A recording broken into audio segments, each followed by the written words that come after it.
siempre, para cortar con este galopar del mundo y meternos a charlar entre nosotros.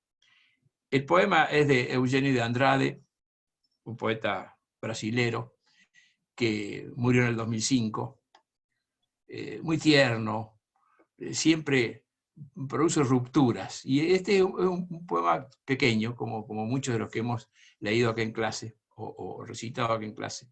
Y dice así: es urgente el amor. Es urgente un barco en el mar. Es urgente destruir ciertas palabras: odio, soledad, crueldad, algunos lamentos y muchas espadas. Es urgente inventar alegría, multiplicar los besos y los trigales. Es urgente descubrir rosas y ríos y mañanas claras. Es urgente el amor. Es urgente permanecer. La enumeración que hace Andrade es rarísima, porque mezcla cosas, ¿no es cierto?, concretas con asuntos espirituales, ¿no es cierto? Pero lo que remarca fundamentalmente, que para permanecer, que es lo que hace el hombre en el mundo permanece, y mientras permanece hace todas las obras que le han tocado a lo largo de los últimos 10.000 años, ¿no es cierto? Que para permanecer, lo urgente es el amor, lo que no se puede perder. Se los recito de nuevo para que lo recordemos un poco. Es urgente el amor. Es urgente un barco en el mar. Es urgente destruir ciertas palabras: odio, soledad, crueldad, algunos lamentos y muchas espadas. Es urgente inventar alegría, multiplicar los besos y los trigales. Es urgente descubrir rosas y ríos y mañanas claras. Es urgente el amor. Es urgente permanecer. Creo que el poema nos ha ayudado a romper con las falacias técnicas. De pronto demuestra lo otro, demuestra esto que funciona debido a que tenemos alma. Funciona debido a que hubo un poeta, ¿no es cierto?, en Brasil que puede decir estas bellezas. Lo segundo que quería hacer era mostrarles una revista Sur, este ejemplar de Sur, no sé si lo ven bien ahí. ¿Sí? Sí. ¿Lo ven? Sí. Ese ejemplar de la revista Sur, que son 4 ejemplares juntos, ¿no es cierto?, es de 1947. En 1947 había pasado la Segunda Guerra Mundial, no había papel.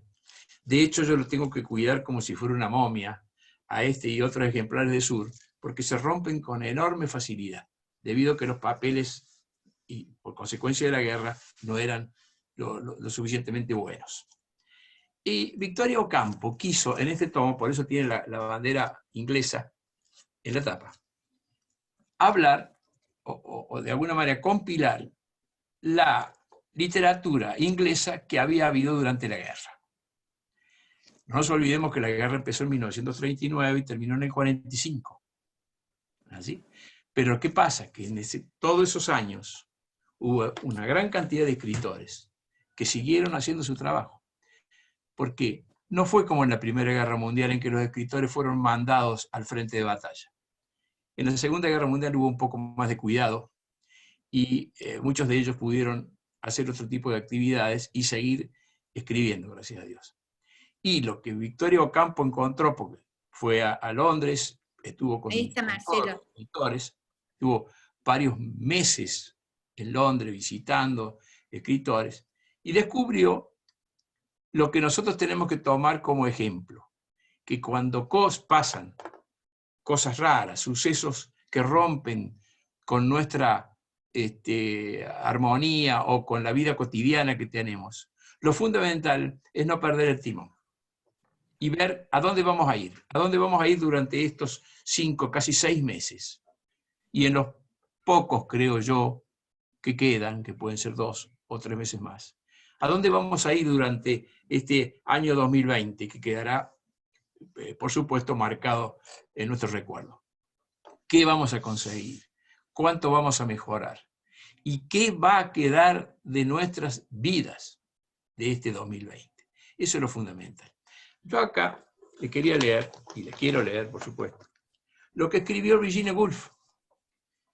En 1947, Virginia Woolf ya había muerto, ella se suicidó en 1942, debido a su drama personal, pero también por lo que había pasado durante la guerra. Y el artículo que Victoria eligió se llama Reflexiones sobre la paz durante una incursión aérea. Nosotros sabemos que cada tanto en Londres y en los alrededores, cada tanto y en algún momento todas las noches, venían aviones, tiraban bombas, destruyeron la ciudad completa, y mientras tanto los seres humanos estaban viviendo ahí. Son muchos años en que pasó eso. Y Virginia Woolf escribe esto: esta noche debe permanecer acostada, se refiere a ella misma, inerme. Sin embargo, si cree que la lucha que se desarrolla en el cielo es lucha empeñada por los ingleses para proteger la libertad, por los alemanes para destruirla, ella debe luchar hasta donde pueda por los ingleses. Pero, ¿hasta qué punto puede luchar por la libertad sin armas de fuego, haciendo armas o ropas o alimentos? Sin embargo, hay otra manera de luchar sin armas. Podemos combatir con el pensamiento. Creo que es una hermosa lección para el momento que estamos viviendo. No es que nos pongamos a combatir, ¿no es cierto? Porque es un término bélico que se utilizaba por la Segunda Guerra Mundial. Pero sí, como dice de Andrade, a permanecer siendo quienes somos. No se olviden que lo que somos debe ser cuidado. Como dice Heidegger, la función fundamental del ser humano es el cuidado de sí mismo. ¿Es así? El párrafo final que quiero leerles lo escribe Virginia Woolf cuando ya ha pasado el bombardeo.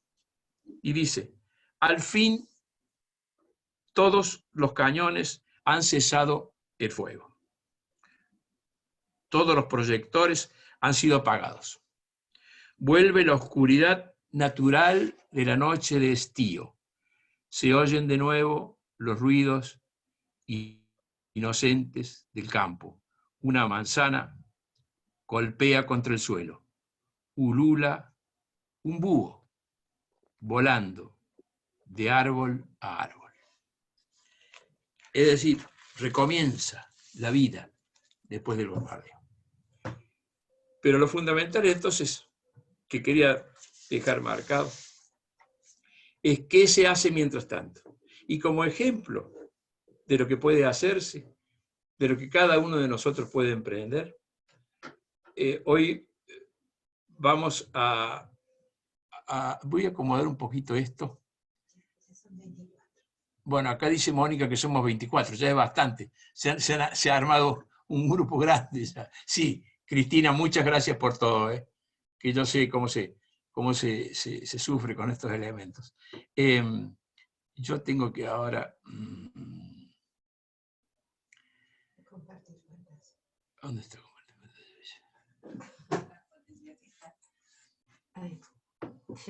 Ah, share screen, perfecto. Sí. ¿Y qué vas a compartir ahora?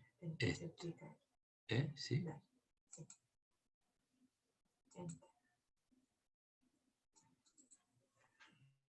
Ahí está. Bien, las pocas habilidades que tenía yo con este periodo de 2 semanas, parece que las he perdido. Ahí está. Están viendo todos una pantalla que dice Vivian Maier, Marcelo Celso, Zoom, ¿no es cierto? Vamos a estudiar la vida de Vivian Maier, que es de por sí una maravilla. Tenemos mucho que aprender. Vivian Maier fue nadie. Fue nadie en el sentido público hasta que murió, prácticamente. Y en este momento es una de las fotógrafas, si no la fotógrafa más famosa del mundo. Y esto ocurrió por una serie de hechos que se fueron dando, que de alguna manera siempre son enormes casualidades. Un día va un muchacho que se dedicaba a comprar cosas, objetos, sobre todo fotografías y filmes en las casas de remate, ¿así? de Chicago, y está buscando material para escribir sobre su barrio. Ve una caja llena de fotografías, de rollos fotográficos, ¿no es cierto? Y le parece que puede ser importante para su barrio, la compra en $380. Cuando empieza a mirar hacia atrás el trasluz, las fotografías, comprende que no hay mucho material de lo que él buscaba y la guarda en el desván. Pasan 2 años, ¿no es cierto? En esos 2 años él va terminando su trabajo. Un día se le ocurre volver a mirar las fotografías y cuando las empieza a observar se da cuenta que cada una es una obra de arte. Cada una tiene una gran belleza. No sabe qué hacer con eso. Y entonces pone en su Facebook, bueno, no sé en qué plataforma, pone una serie de fotografías y dice, miren, yo no sé qué hacer con esto. ¿Hay alguien que sepa qué hacer con toda esta fotografía o con alguna de estas fotografías? Y entonces le contestan cientos de personas al principio y miles de personas después. Hablando de las fotografías, tratando de verlas, tratando de, ¿no es cierto?, de hacer cosas con ellas. Por supuesto que John Maloof, que es este muchacho que de alguna manera sintió la pasión por buscar la vida de Vivian Maier, que nadie sabía quién era, por supuesto que la puso inmediatamente en internet, no ocurría nada. Y después, por una casualidad, dentro de los rollos de fotografía, aparecía, ¿no es cierto?, algunos aspectos de la vida de ella. Llega a leer un obituario que era de la muerte de Vivian Maier, que había ocurrido 2 días antes. O sea que en todo el periodo en que estas fotografías estaban en el desván de Maloof, ¿no es cierto?, Vivian Maier estaba aún viva. Y el obituario dice así: Vivian Maier, orgullosa nativa de Francia y residente en Chicago, murió pacíficamente el lunes. Un espíritu libre y afín que mágicamente tocó las vidas de todos los que la conocieron. El obituario, que aparecía en un periódico, tenía, por supuesto, alguien que lo había puesto, lo había pagado. Él buscó el teléfono y llamó inmediatamente a ese teléfono. Cuando habla por teléfono, dice, mire, yo tengo fotografías de una señora que se llama Vivian Maier. ¿Usted la conoce? Del otro lado recibe una respuesta increíble. Dice, mire, nosotros tenemos un cuarto lleno de cosas de Vivian Maier, completo. Usted venga a verlo y lo que quiera, lléveselo, porque nosotros ya lo estamos por tirar hace años que tenemos esto acá. Entre otras cosas, ahí había de todo, es decir, un conjunto. Entonces, este muchacho acepta, va a ver el contenido de ese cuarto y se lleva a su casa una enorme cantidad de valijas, de baúles, ¿no es cierto? De sombrereras, por ejemplo, algunas sombrereras con 10 sombreros, vestidos, todo aquello que puede juntar una persona a lo largo de toda su vida. Y por supuesto, una gran cantidad de diarios, que eran la pasión de Vivian Maier, que le gustaba mucho tener diarios para ir cotejando fotografías, etcétera, etcétera. Era el transcurso de una vida que estaba en un cuarto. Bien, este muchacho se pone a acomodar todo esto en un lugar que cada vez debía ser más grande, porque resulta que había 100.000 fotografías. 100.000 fotografías, de las cuales solo 30.000, ¿no es cierto?, habían sido reveladas. Las otras estaban todas en los rollos fotográficos, había otras 70.000. 150 películas. ¿Entienden el material? 150 películas de 8 o 16 milímetros. Y evidentemente estaba todo cerrado de alguna manera, perfectamente cerrado, como para mantenerse en el tiempo. Empieza a mirar qué tenía cada uno de las cajas. En un momento, es muy gracioso porque en un momento hace sonar uno de los envases de las películas y suena un ruido y cuando abre encuentra una dentadura, ¿no es cierto? Al rato abre otro baúl y encuentra todas las facturas de una casa de fotografía donde Vivian Maier había realizado las 30.000 que ella había puesto en físico, ¿no es cierto? Que había hecho, con las cuales había hecho fotografías. Va ahí y la recuerdan, evidentemente, pero la recuerdan como una señora que se llama la señora Smith.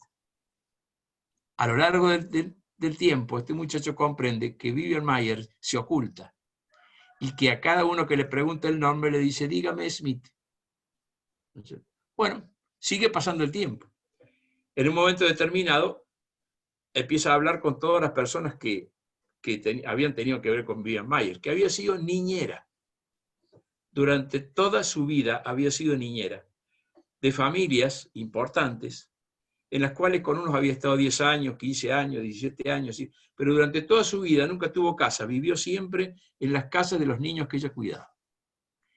Y mientras tanto había realizado este trabajo fundamental. Por eso le quiero poner de ejemplo para hoy, para que cada uno de ustedes piense qué vamos a hacer durante estos meses que parece que no podemos hacer nada, o que no podemos hacer por lo menos lo que estamos acostumbrados a hacer. Cada uno debe reflexionar sobre dónde poner este tiempo que para mí, que yo considero muy valioso. Lo cierto es que a medida que va recogiendo datos, comprende que hay un montón de personas que han tenido que ver con Vivian Maier, pero casi ninguna sabía que ella sacaba fotografías. Y comienza un movimiento muy importante que termina en una película que casi ha sacado el Oscar, se llama Finding Vivian Maier. Ustedes la pueden ver porque está en YouTube. Es una película en la cual se muestra su vida y además este proceso de encontrar las películas y de cómo fueron relacionándose. En un momento determinado, por alguna causa me está sonando lo que yo hablo. Entre otras cosas, ahí dejó de sonar. Muy bien. En un centro muy importante de Chicago, el centro de exposiciones, hace una exposición con las obras de Vivian Maier y consigue el mayor éxito de público de la historia de Chicago. Miles de personas haciendo cola, tratando de entrar, se estira el plazo de la exposición, ¿no es cierto? Y comienza todo un proceso mundial que, como les digo, ha terminado no solamente en esta película, sino en exposiciones que se han hecho en todo el mundo, entre los lugares, también en Buenos Aires. En Buenos Aires, en 2017, hubo una gran exposición con las pinturas de Vivian Maier. Yo les voy a mostrar un poco, por pronto, lo primero que les quiero mostrar es la máquina que utilizaba, la Rolleiflex. Algunos las hemos visto, ¿no es cierto? Nos recuerdan las máquinas que utilizaban o nuestros padres o nosotros, pero de alguna manera tenían una belleza rara. Esta Rolleiflex tiene la cualidad de que uno mira desde arriba y ve la imagen, lo cual la hace una perfecta cámara para tomar fotografías sin que los demás se enteren, o por lo menos sin molestar a la persona que uno va a tomar la imagen, o la escena que uno va a tomar. Porque se abre una tapa desde arriba, se ve, ¿no es cierto? Yo siempre la llevaba colgada a la máquina, se ve la imagen y se toma inmediatamente. Este es ¿no es cierto?, la propaganda de la película. Como ven, ella está con la máquina Rolleiflex de la que les hablaba recién. Acá la tenemos en la versión italiana. Les aclaro que la película se ha traducido en 60 idiomas, ¿no es cierto? Y eso es increíble. Está ella con una máquina distinta, que es la primera que tuvo. Y la diferencia se ve mucho en las fotografías. Bien, aquí tenemos por fin una fotografía de Vivian Maier. Lo que hacía era tomar momentos de la vida, mientras cuidaba a los chicos, los niños. Porque era una mujer que trabajaba todo el día, además de cuidar niños, hacía las tareas del hogar, porque sus patrones normalmente trabajaban. Su madre y su abuela ya habían sido personal doméstico, ¿no es cierto? O sea que tenía una gran habilidad para eso, evidentemente.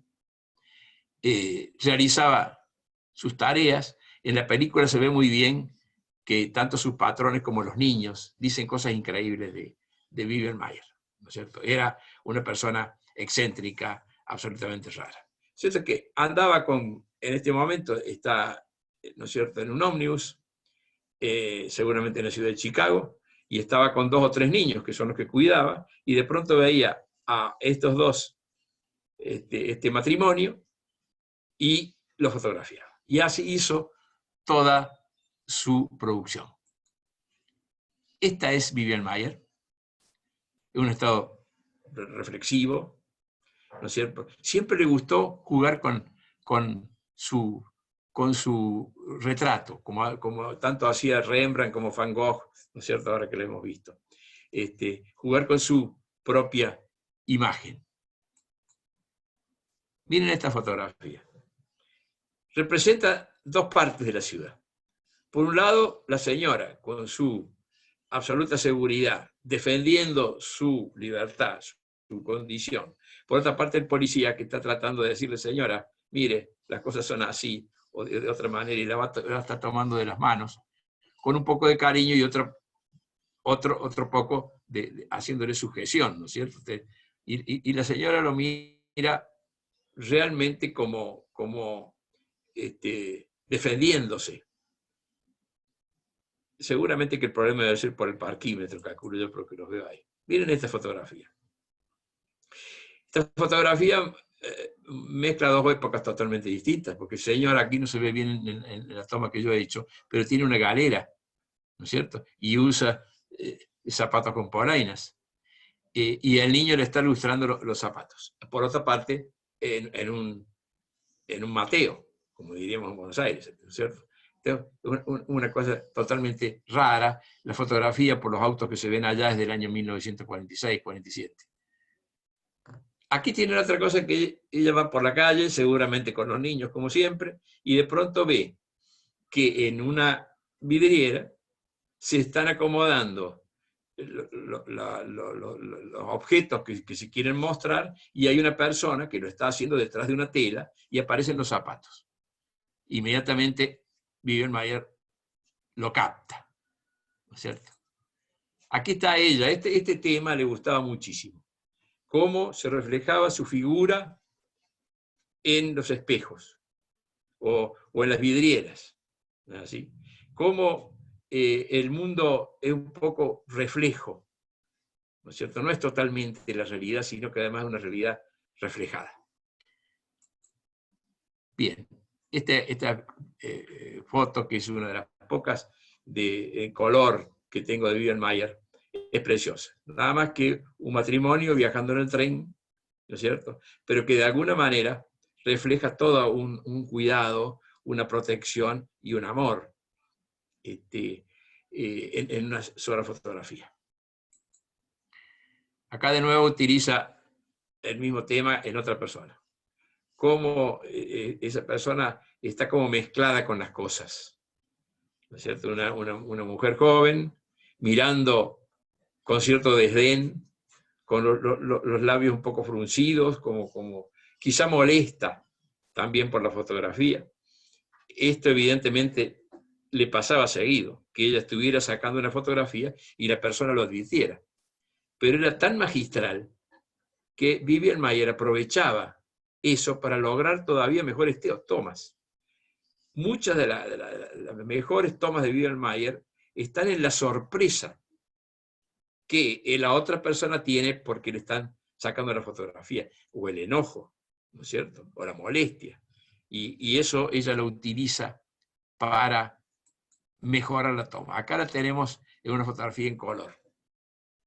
Ya ustedes se estarán preguntando, ¿quién era esta mujer?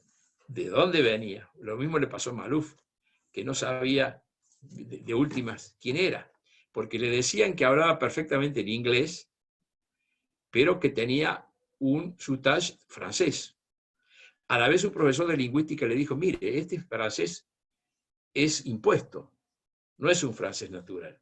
Y eso lo mareó bastante porque en realidad Vivian Maier era francesa. Había llegado a Nueva York primero, donde vivió varios años, y después a Chicago, después de la guerra, y había aprendido el inglés. ¿Saben cómo lo aprendió?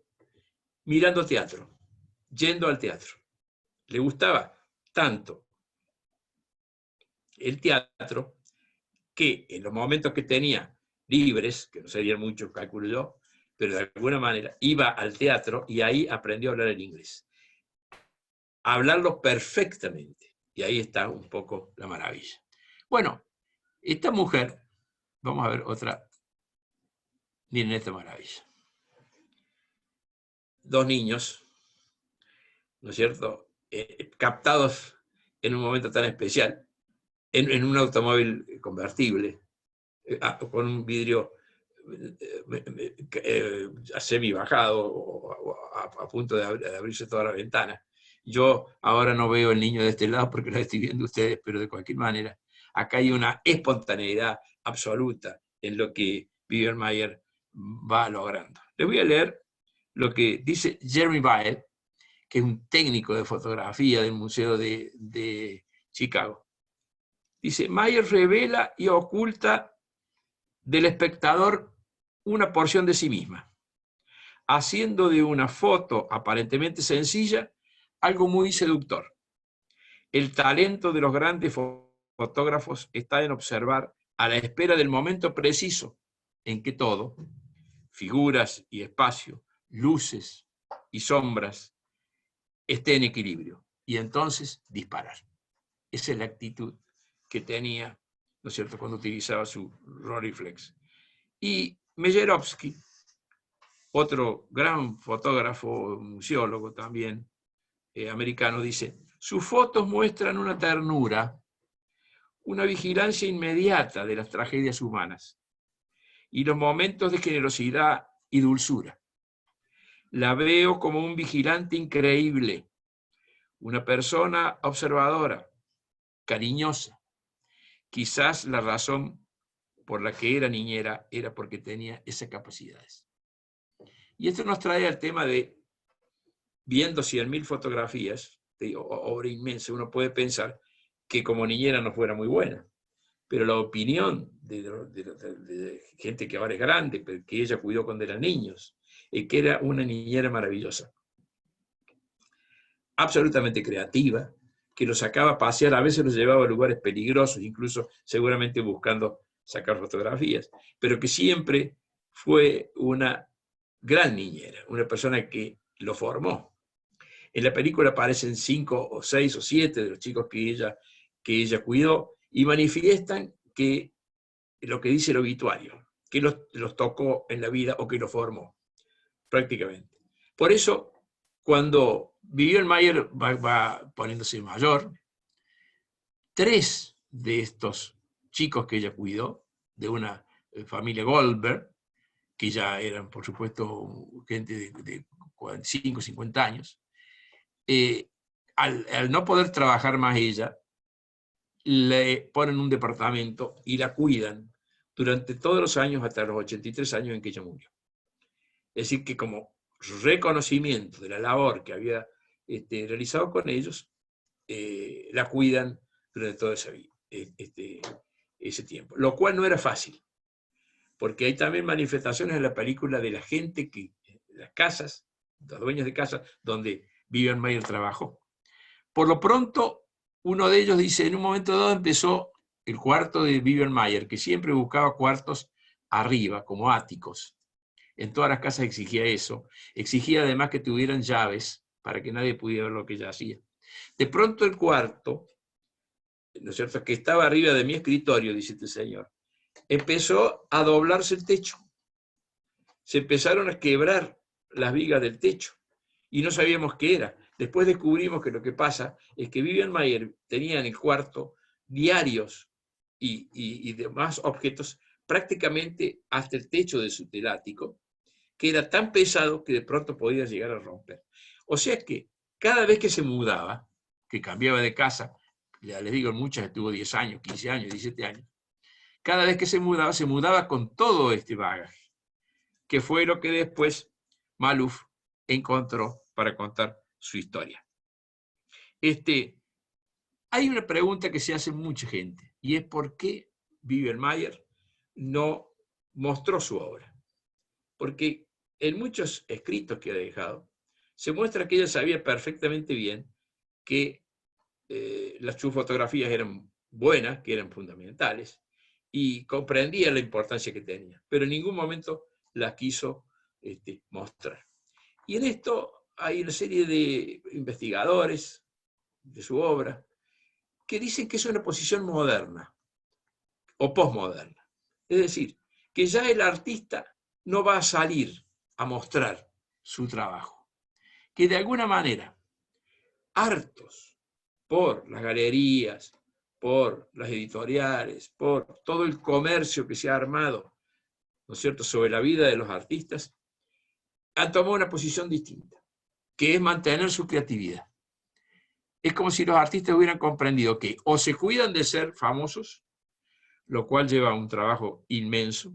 A mí me divierte mucho juntar datos sobre esto, de cuánto le ha costado a los autores, y sobre todo escritores, que es mi caso, llegar, por ejemplo, al premio Nobel, que prácticamente han dejado a su mujer, sus hijos, su vida, para conseguir la fama. En cambio, esta situación nueva, que es la de artistas que no se comprometen con la fama, eso tiene un poco que ver con lo que se vivía antes, lo que se vivía en la Edad Media, que el artista no precisa ser conocido en vida. De hecho, ya les dije que Vivian Maier murió haber encontrado en absoluto desconocimiento de todo el mundo. O sea que la fama que se ha logrado después es una fama póstuma. Les voy a mostrar algunas otras fotografías. Miren esta fotografía de un tocado de una mujer. El equilibrio, ¿no es cierto?, del aro, del pendiente, ¿no es cierto?, el lucimiento del collar, de la, ¿cómo dice? De la gargantilla, dice Mónica, que se dice gargantilla, sí, una gargantilla de perlas. Y por otra parte, la forma del tocado. Solamente recobrar hasta el momento justo en que se da vuelta esta mujer, que se va poniendo, mostrando el torso, y muestra las pestañas, que de alguna manera también indican una mujer que sea de mucho cuidado. Acá está Vivian Maier. Realmente es una fotografía de una mujer muy interesante, muy completa, ¿no es cierto? y con un contenido profundo, y pareciera mirarnos en un momento como de guerra, o, ¿no es cierto?, como si estuviera casi, no digo asustada, pero sí preparada para cualquier cosa. Esta es la fotografía más famosa, es nada más que un kiosco de New York, ¿no es cierto?, donde están dispuestos los periódicos y las revistas, y está durmiendo el propietario. Es sencillísimo, como todas las fotografías de Biedermeier, pero que demuestre un poco todo el mundo de la información, ¿no es cierto?, que rodea a una persona que está absolutamente ajena a este movimiento que produce la comunicación. Acá la tenemos con su Rolleiflex, en uno de los autorretratos más conocidos de ella. La fotografía la ha hecho de tal modo que se mezcla, tiene dos imágenes o tres, como nosotros recién teníamos varios grupos, ¿no es así?, de alumnos. Ella tiene acá como todos 3 o 4 imágenes, al modo borgiano, como si fueran sucesivas. Y esta es una fotografía de los Alpes. Ustedes dirán, ¿qué tiene que ver? ¿Qué pasa? ¿Cómo esta señora, que fue niñera en Chicago y Nueva York, tiene que ver algo con los Alpes? Es que buscando, ¿no así?, el origen de Biedermeier, se descubrió que era una mujer que había vivido en los Alpes, que había nacido en un pequeño pueblo de los Alpes franceses, que tiene 400 o 500 habitantes, y que ella había ya comenzado a fotografiar cuando regresó 1 o 2 veces a ese pequeño pueblo. Es emocionante ver en la película cómo se hace una exposición sobre la fotografía de Biedermeier con los personajes de ese pueblo que ella había fotografiado. Y entran un poco en la sala de exposición y ven o a su padre o a su abuelo, ¿no es cierto?, o a sí mismo, que eran todas fotografías que había tomado Biedermeier. Este pueblo está como en un valle que está ubicado acá. Bueno, una de las pocas fotografías de personajes famosos que tomó, que seguramente lo habrá encontrado en la calle, porque Biedermeier no tuvo ninguna relación con nada del arte. Acá está Dalí, con su perfecto bigote, ¿no es cierto?, diabólico, y seguramente que lo habrá encontrado en la calle. La gente, ya, los investigadores se preguntan de dónde tomó esta fotografía. Pero logró nuevamente el instante. Logró tomarlo a Dalí, que en ese momento que era quizá una de las personas más famosas del mundo, ¿no así?, en un instante determinado. Bueno, esta fotografía es una de las que más me gusta de Biedermeier.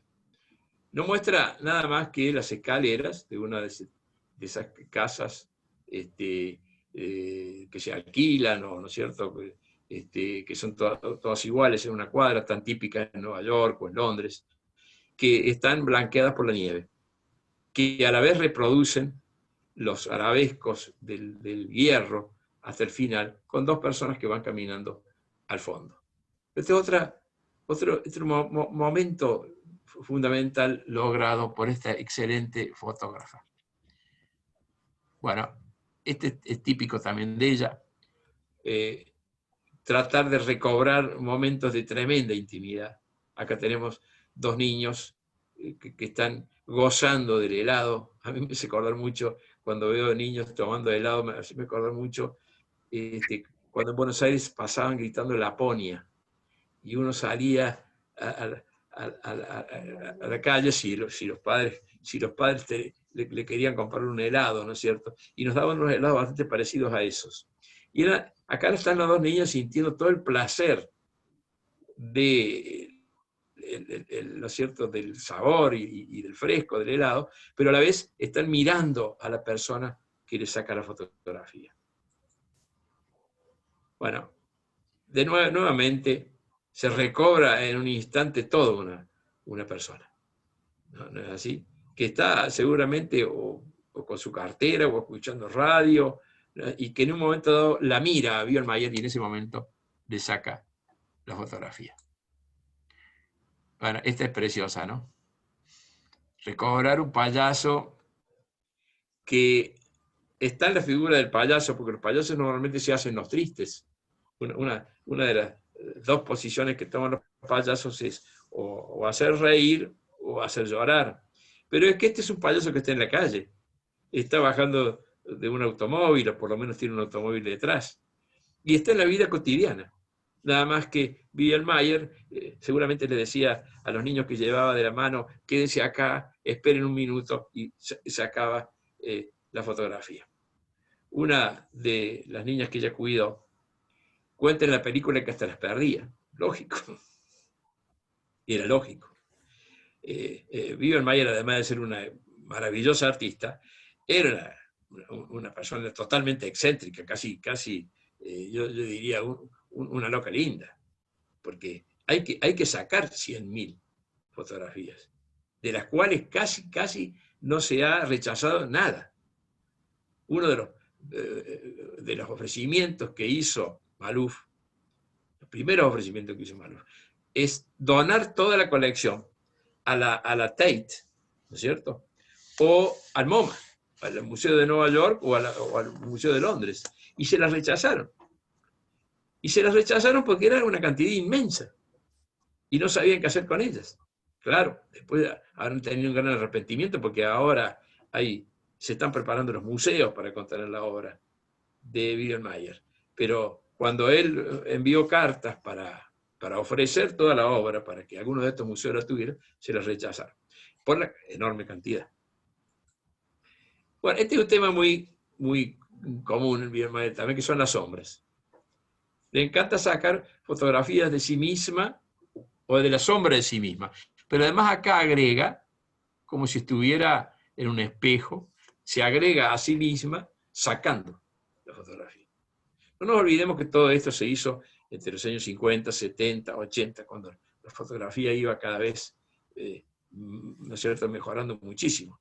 En este caso toma dos palomas en Nueva York y un muchacho que las tiene en la mano.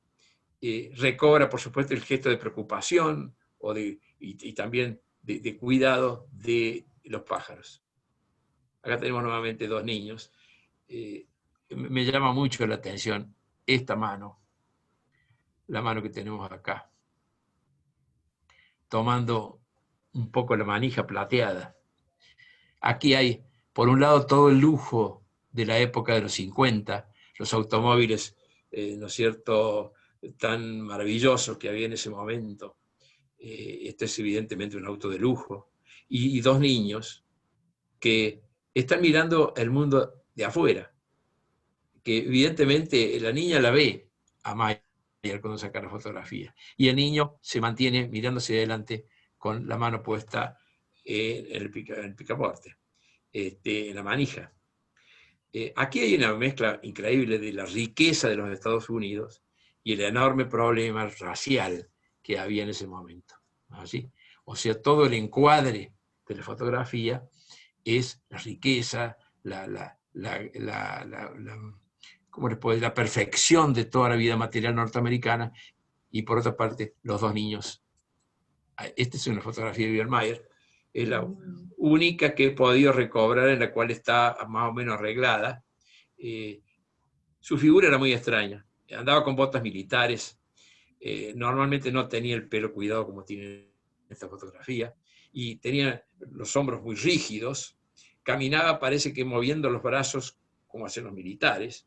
Era una persona extranjera viviendo en una ciudad ajena. Y acá viene otra de las reflexiones que quiero hacer.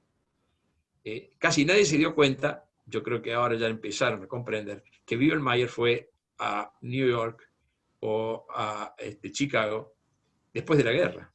O sea que había pasado los momentos de guerra. O sea que era una persona dañada, evidentemente con estrés postraumático. Y a eso se debía muchísimas de las reacciones raras que tenía.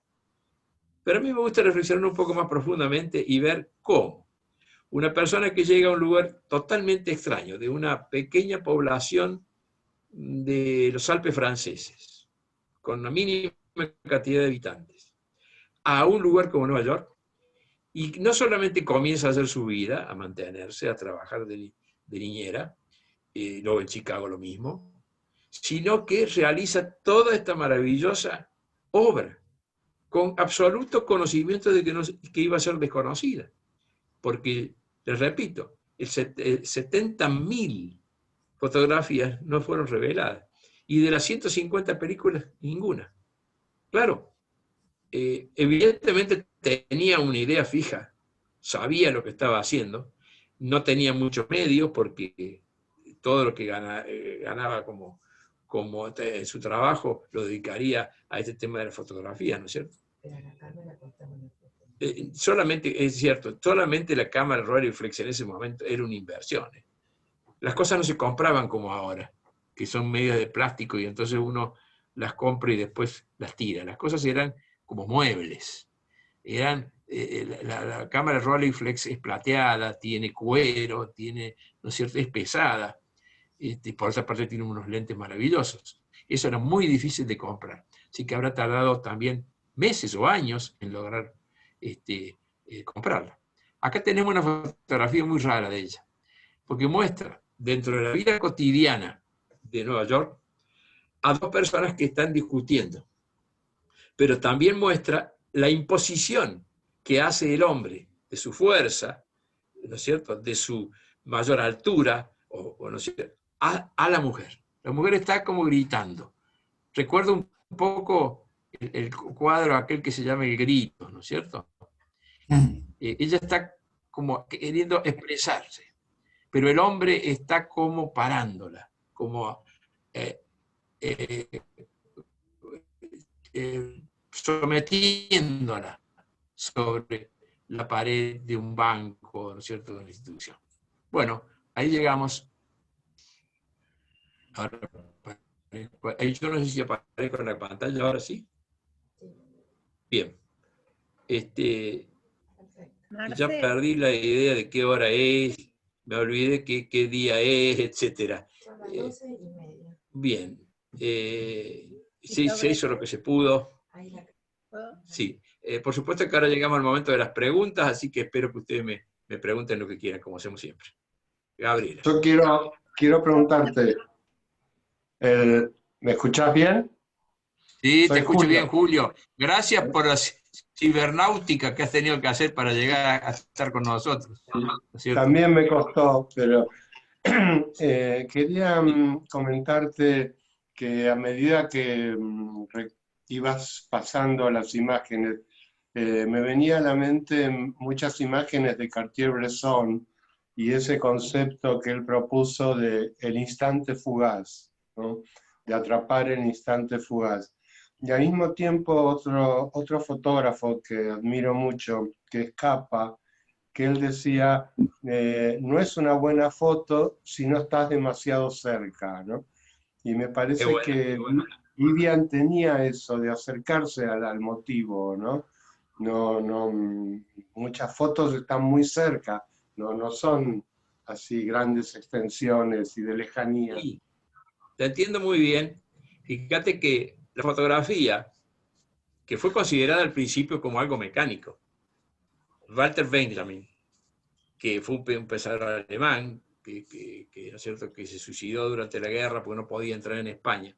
Walter Benjamin escribió ese libro que se llama El arte en el momento de la reproducción, ¿no es cierto?, en el tiempo de la reproducción, que se puede reproducir. Se refería, por supuesto, al cine y a la fotografía, también a la pintura que se puede reproducir fotográficamente, pero le daba un contenido inmenso. Y la fotografía terminó por conseguir su público y por transmitir un mundo que de ninguna manera podía haber transmitido otras artes, sobre todo esto que vos dices del instante. Creo que Gabriela Rival te quería preguntar algo. No era preguntar, sino sobre la última foto, era como también la contraposición con la pareja que va caminando, ¿no? Como Sí, que hay dos parejas ahí. Una con todo el tema de la violencia y la imposición masculina, y la otra que van caminando tranquilamente, ¿no? Como los opuestos. Sí. Ahí es interesante, además de haber enganchado justo ese momento, ¿no? Sí, sí. Te voy a decir, hay una fotografía tuya que hemos visto con Mónica, que estás en la calle Corrientes, creo, parada de una manera muy especial para ese momento, hermosa como ha sido siempre, pero como desafiando al fotógrafo que tiene mucho que ver con esto que acabamos. No sé si te parece. Sí, puede ser. Bueno, muy bien. La podemos poner acá entre las fotografías que hemos visto hoy. Bueno, no sé si alguien quiere Marcelo, preguntarme alguna otra cosa. Marcelo, Sí. Marcelo. No, dos o tres cosas que son fantásticas. Primero, son reflejos periodísticos, ¿no? De cada una de Sí, ellas se puede hacer una editorial, escribir una historia y demás. Pero sobre todo en esa foto en que reparamos todos, a lo mejor por ser una de las últimas, donde el brazo izquierdo del hombre le hace un encierro a la mujer. Yo escribí acá para mí, ¿no? Ella quiere dejar constancia de algo. Es decir, es cierto lo que dice Julio de la fugacidad del instante, pero es un instante que permanece. Esto es lo interesante porque por eso justamente queda registro. Lo que estoy diciendo no es nada más que una verdad de perogrullo. Es el instante captado. Ahora, me llama poderosísimamente la atención dos cosas.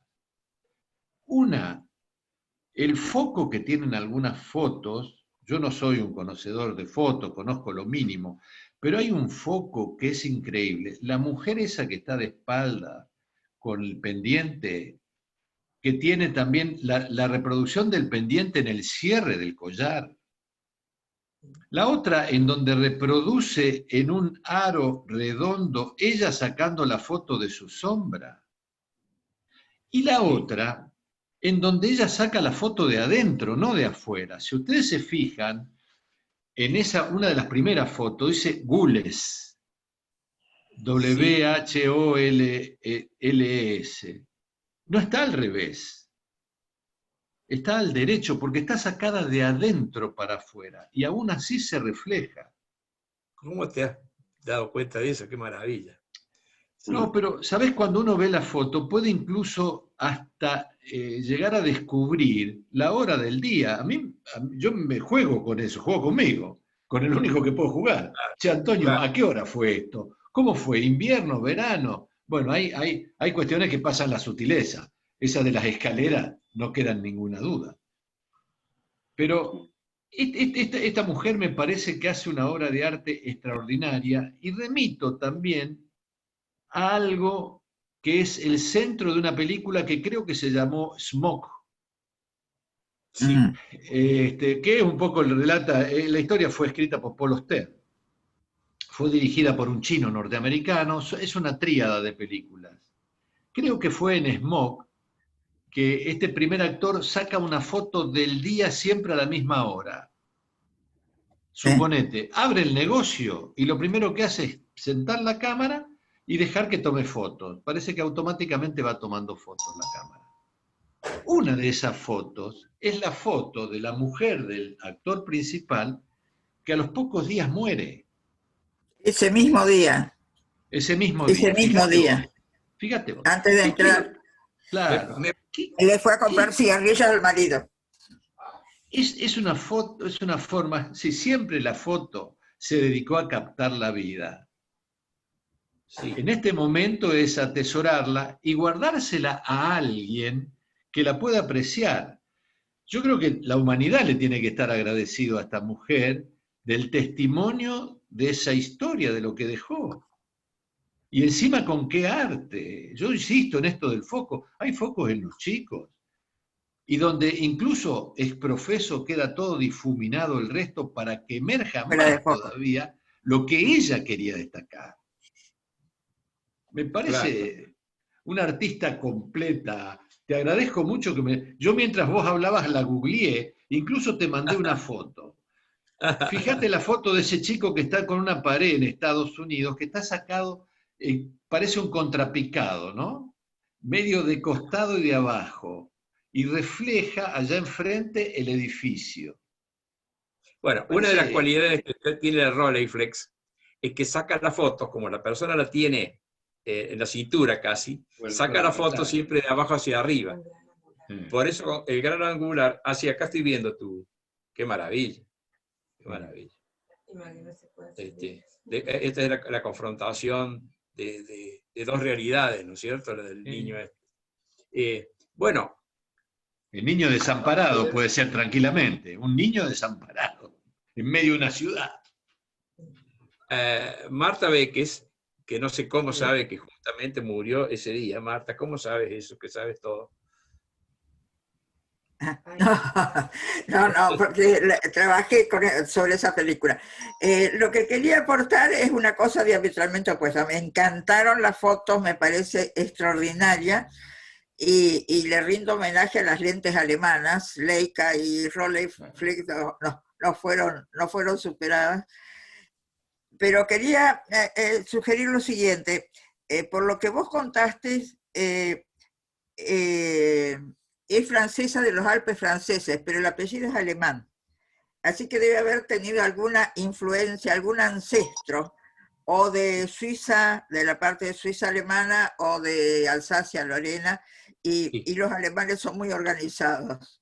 Muy bien. Ahora, Era el padre de ella, era alsaciano. Sí, por eso, así es. sí. ¿Ves qué investigación que va llegando a la conclusión? Por eso también tenía esa forma un poco metódica para Un poco realizarla. teutónica, sí. Claro, claro que sí. Y la Y lo madre otro- era la que había nacido y había vivido en los Alpes franceses. Así que, Claro. Marcelo, la que historia, quería, como todas las historias maravillosas, es un poco triste, ¿no es Claro. cierto? Lo otro ¿Qué es pasó? que El padre lo la de... dejó sí, y ah, la dejó de muy niña. Ella tenía, todos sabían que evidentemente Vivian Maier estaba ocultando un pasado. Eso lo saben todas las personas que ella conoció. Y que el pasado de ella era que el padre las había abandonado de niña, la madre era una persona con muchísimos problemas que ella tuvo que abandonar, y su hermano era alcohólico y era, ¿no es cierto?, esquizofrénico. Una razón más para valorar lo que esta mujer hizo de su vida, con los pocos medios que tuvo, porque esa es un poco la aparte de reflexión. eso, el hecho de juntar cosas es una psicopatología, ¿eh? Ajá, ajá, Sí, sí. sí, sí. Doy fe hoy, porque No después desprenderse de las cosas. hoy en día se Evidentemente es dice lo que toc tuvo que toc, desprenderse efectivamente. Lo ¿cómo reemplazó con decís, cosas. Julio? que hoy en día se dice toc toc, esas cosas. ¿Qué es? Toc, toc, ¿qué es? Marcelo, como una neurosis. Trastorno así. obsesivo compulsivo. Sí, Trastorno obsesivo obsesivo compulsivo. compulsivo.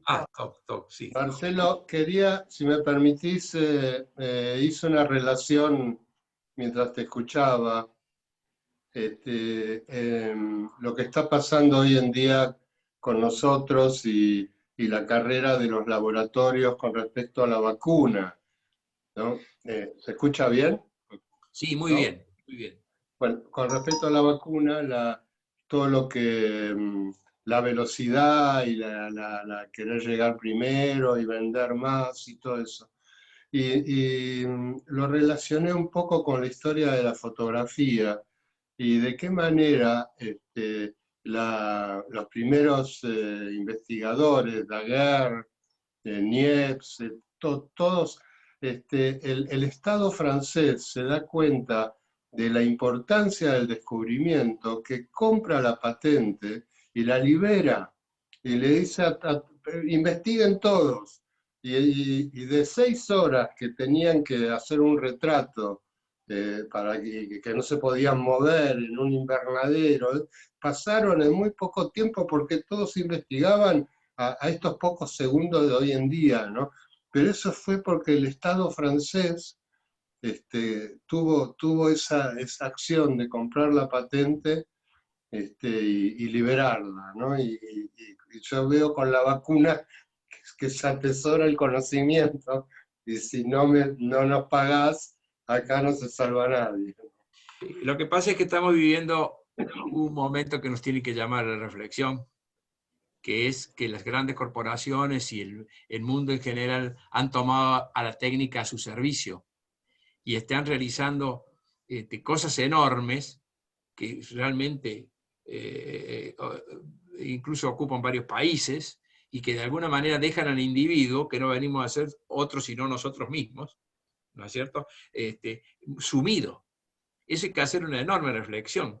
Justamente una de las cosas que yo estoy estudiando para ver de introducirnos dentro de este virus. No solamente padecerlo, no solamente ocultarnos en la casa, sino ver qué significa. ¿Qué significa? ¿Por qué vino? Yo creo que es un momento de la historia de la humanidad muy importante, que muchos de nosotros nos estamos dando cuenta de su importancia, debido a los cambios que han ocurrido alrededor, pero que solamente en el futuro vamos a poder medir.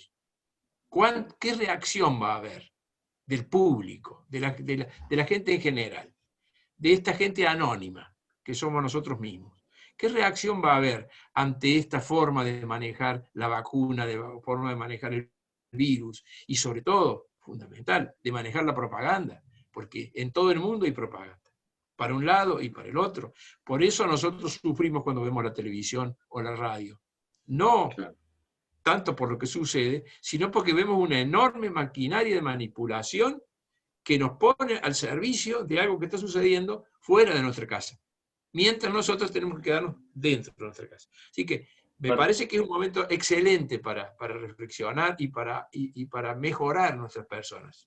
Y otra cosa que me hiciste pensar es que ella tenía una vida cotidiana de trabajo y un momento placentero para ella de hacer las fotos. Y qué lejos está hoy de eso, ¿no? Cuando vos ves que solo, viste, dirigí el Palais de Glace y de repente me pedían espacio. Digo, ¿y cuántos cuadros tenés? 3. Digo, pero 3. Y ya querés ser, ¿no? Mira, sí. Julio, que decía Andy Warhol, en el futuro todos seremos famosos por 15 minutos. Sí, Andy Warhol. Mira, hay algo que me encanta de vos, Julio. Hay algo que me encanta de vos. Vos estás de vuelta de todo, evidentemente. Cuando yo revisé tu currículum, que por supuesto que lo he hecho porque me encanta y seguir el recorrido de tu vida, vos estás a la vuelta de todo. Ya podés decir lo que quieras, y eso es una cosa maravillosa. Que vos puedas tener esta, ¿cómo te puedo decir? Esta normalidad para decir las cosas que decía, a mí es un juego que me encanta, hablando de jugar. Así que te lo agradezco, ¿no es cierto? La gente se infatúa con tal facilidad en esta sociedad que llega un momento que están hablando y que uno no entiende lo que están diciendo porque están tan creídos de sí mismos. Así que todos te agradecemos que nos hables así. Esto es lo contrario, ¿no? Porque esta mujer con una humildad enorme. Yo recordaba también a los franceses, vos lo mencionaste a Benjamin, que también trabajó sobre el tema, los franceses, sí. Bueno, Benjamin no era francés, ¿no? Pero los franceses con Baudelaire sí, y Baudelaire es el que elucubró la palabra flaner. Flaner y el flanerismo es esa capacidad que tienen de ver para mirar, sería, ¿no? De esa persona que está atenta a lo que pasa, de ver, por ejemplo, en un cascote que está sobre la pared, hacer una reflexión sobre desde cuándo, cómo, quiénes, inmigrantes, nativos, no nativos, esa posibilidad de hacer una lectura mucho más profunda de algo que es tan simple como un cascote que está en la pared, como una ventana que está colocada de una determinada manera, como un arreglo, un arabesco que tienen que hacían los franceses, ¿no? Con el Art Nouveau, el Art Déco, que yo todavía diría, acá en Rosario tenemos mucho de eso, por suerte. Pero hay mucho material y muy rico en esta cotidianeidad, en estos pequeños síntomas. Pero bueno, hay que estar atento. Y cuando uno encuentra una mirada tan afinada como esta, lo menos que puedo hacer, Marcelo, es preguntarte cómo hiciste para descubrir esta mujer. ¿Cómo hiciste para descubrir esta cantera de arte? Bueno, lo que pasa es que me dedico a eso. Es decir, es muy importante Es muy importante. Yo creo que para que tengamos una idea, tendríamos que mirar todo el mundo como miramos a nuestros nietos, o como miramos a los niños, ¿no es cierto? Aquellos que no tienen nietos. Donde uno ve prácticamente en un movimiento, en un pequeño gesto, ¿no es cierto?, en una actitud de un niño, el mundo entero. Si nosotros pudiéramos mirar así el arte, y pudiéramos, por supuesto, leer así, leer con esa mirada de interés, por eso Jesús decía que tenemos que hacernos como niños, porque de esa mirada depende no sufrir todo lo otro, todo el trabajo de vivir de hoy en día. Tenemos que olvidarnos del trabajo de vivir para jugar. Esa es un poco la opción. No sé si me... ¿Dónde conociste a la Meyer? Yo a la Meyer la conocí por una cosa rara. Vi una fotografía suya y me quedé absolutamente encantado. Y a raíz de eso empecé a buscar. Porque realmente los buenos artistas son pocos. Son pocos. Cuando uno repasa la historia del mundo, entre miles de millones de personas, hay muy pocos artistas y muy pocos artistas buenos, sobre todo. Entonces, cuando vi una fotografía de ella, me quedé encantado y empecé a buscar y me encuentro después con todo esto, que por supuesto que se estaba realizando en ese momento, porque yo la primera clase que di sobre esto creo que fue hace 3 o 4 años. Y cada vez me gusta más lo que pasó, porque yo lo comparo con lo que está pasando con los grafitis, con lo que está pasando con el arte individual, ¿no es cierto? Con esa actitud del artista moderno que, como les digo, está de vuelta. Está harto de que nos manipulen, de eso estoy seguro. Está harto de que de pronto el que hace el arte sea menos importante que, ¿cómo se llaman los que organizan las exposiciones? Los curadores. Los famosos curadores. Tengo un álbum sobre los curadores que me gustaría escribir acá. Los curadores son más importantes que los artistas, vos, Julio, lo debes saber bien. No, pero hoy cambió eso. El que es importante es el que lo tiene. Entonces lo tiene Amalita, lo tiene Blaquier, lo tiene Costantini. Es la exaltación del capitalismo.